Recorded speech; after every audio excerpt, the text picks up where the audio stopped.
દૂધીના મુઠિયા તો બધા તો બનાવતા જ હોય છે, પણ આજે આપણે કાઠિયાવાડીના જે ઘરે ઘરે મુઠિયા બને છે ને એ રીતે ઓરિજિનલ રેસીપી આપણે જોવાના છીએ. તો એના માટે મેં અહીંયા 2 ચમચા જેટલું દહીં લીધું છે. એમાં આપણે મસાલા કરી લેવાના છે. તો થોડી હળદર, 2 ચમચી જેટલું ધાણા જીરું પાવડર, 1 ચમચી જેટલું મીઠું અને થોડું આપણે નાખીશું ખાંડ. અહીંયા આપણે 2 ચમચી જેટલી ખાંડ એડ કરવાની છે અને થોડો આપણે ટાટા સોડા એડ કરવાનો છે.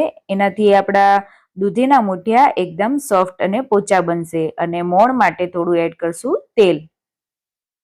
હવે બધું આપણે સારી રીતે એકદમ મિક્સ કરી લેવાનું છે અને સરસ મજાનું ફેટી લેવાનું છે, એટલે બધું એકરસ થઈ જાય. અને આ રીતે ફેટવાથી આપણા પોચા જે દૂધીના મુઠિયા છે એ ખૂબ જ પોચા બનશે.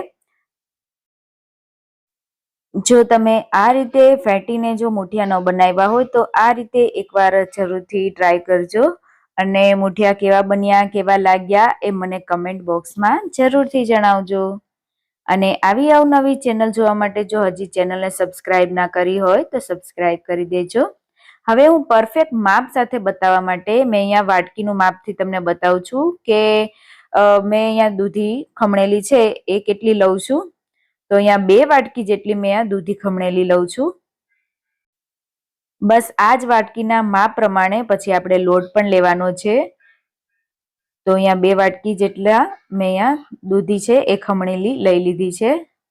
અને થોડી આપણે ગાજર છે એનું મેં છીણી લીધું છે.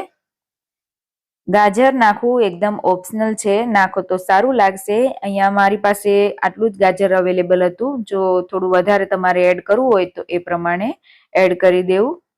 કોબી પણ તમે એડ કરી શકો છો. હવે 2 ચમચો જેટલું આપણે અહીંયા બેસન લેવાનું છે. બેસનને ચાળવો બી ખૂબ જરૂરી છે. પોણી વાટકી જેટલો ઘઉંનો જાડો લોટ લીધો છે, અડધી વાટકી બાજરાનો લોટ અને અડધી વાટકી આપણે જુવારનો લોટ લેવાનો છે. થોડા ધાણા એડ કરશું અને થોડુંક તીખાશ વધારે થાય એ રીતે 2 ચમચી જેટલું મેં અહીંયા આદુ મરચાંની પેસ્ટ એડ કરી છે. અને સેજ આપણે મીઠું એડ કરવાનું છે અને લીંબુ. ખાંડ એડ કરી છે એટલે થોડું લીંબુ એડ કરશું જેથી આપણા મુઠિયા થોડા ચટપટા બને.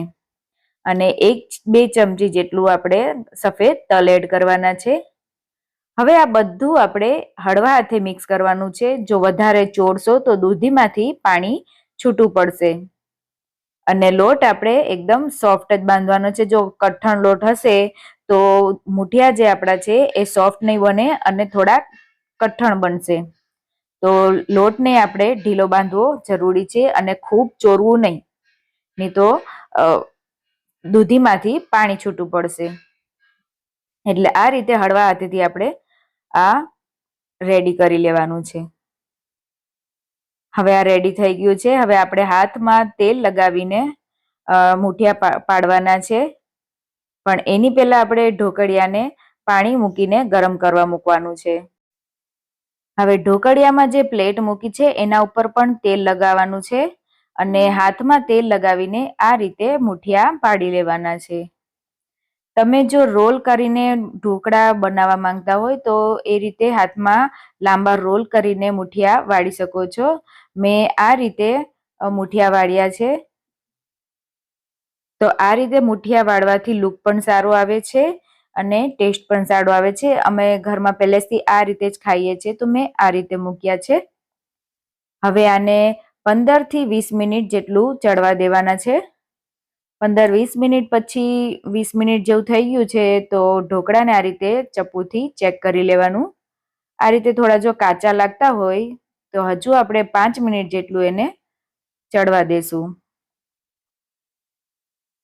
હવે અડધો કલાક જેવું તો થઈ ગયું છે ઢોકળાને ચડતા. આપણા ઢોકળા સરસ મજાના હવે ચડી ગયા છે તો એને બહાર કાઢી લેશું અને ઢોકળાને થોડા ઠંડા કરવાના છે. અને બીજા જે આપણે ઢોકળા છે આ રીતે આપણે મૂકી દેવાના છે. અને ખાસ બીજી વાર તમે ઢોકળા મૂકો ત્યારે નીચે પાણી નાખવું ખૂબ જરૂરી છે. એટલે એ ભૂલા વગર આપણે પાણી નાખી દેવાનું છે અને પછી બીજા ઢોકળા પણ આપણે એ જ પ્રોસેસથી ચડવા માટે મૂકી દેવાના છે. ત્યાં આપણા બીજા પેલા ઢોકળા છે એ પણ ઠંડા થઈ જાય. હવે આ જે ઠંડા થઈ ગયેલા ઢોકળા છે તેને આપણે ટુકડા કરી લેવાના છે. આના મેં 4 પીસ કર્યા છે. તમે તમારી રીતે મનપસંદ નાના મોટા ઢોકળાને ટુકડા કરી શકો છો. અને આ ઢોકળાને આપણે વઘારવાની તૈયારી કરીશું. હવે મૂઠિયાને વઘારવા માટે એક પેનમાં 1 ટેબલસ્પૂન જેટલું તેલ એડ કરશું. અને તેલ ગરમ થઈ જાય પછી તેમાં રાઈ, તલ અને મીઠો લીમડો એડ કરશું.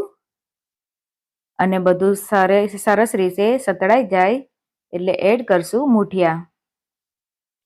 આમાં તમે મરચાના પીસ પણ ટુકડા કરીને એડ કરી શકો છો વઘારમાં.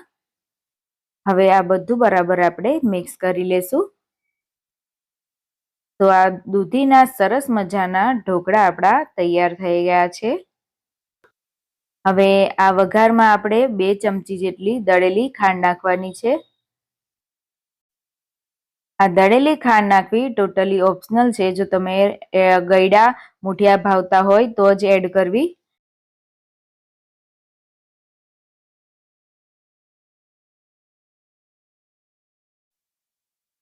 હવે લાસ્ટમાં મૂઠિયા ઢોકળા ઉપર ધાણા એડ કરશું.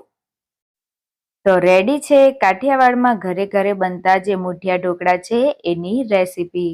તો આજની રેસીપી કેવી લાગી એ કમેન્ટ બોક્સમાં જરૂરથી જણાવજો. અને મૂઠિયાને આપણે પ્લેટિંગ કરી લેશું. અને આવી જ અવનવી રેસીપી જોવા માટે મધુર ટેસ્ટી રેસીપીસને સબસ્ક્રાઇબ કરવાનું ભૂલતા નહીં. અને તમે જો કોઈ રેસીપી જોવા માંગતા હોય તો મને કમેન્ટ બોક્સમાં જરૂરથી જણાવજો. ફરી મળીશું એક નવી રેસીપી સાથે. ત્યાં સુધી હેપી રહો, હેલ્ધી રહો. જય હિન્દ, જય સ્વામિનારાયણ.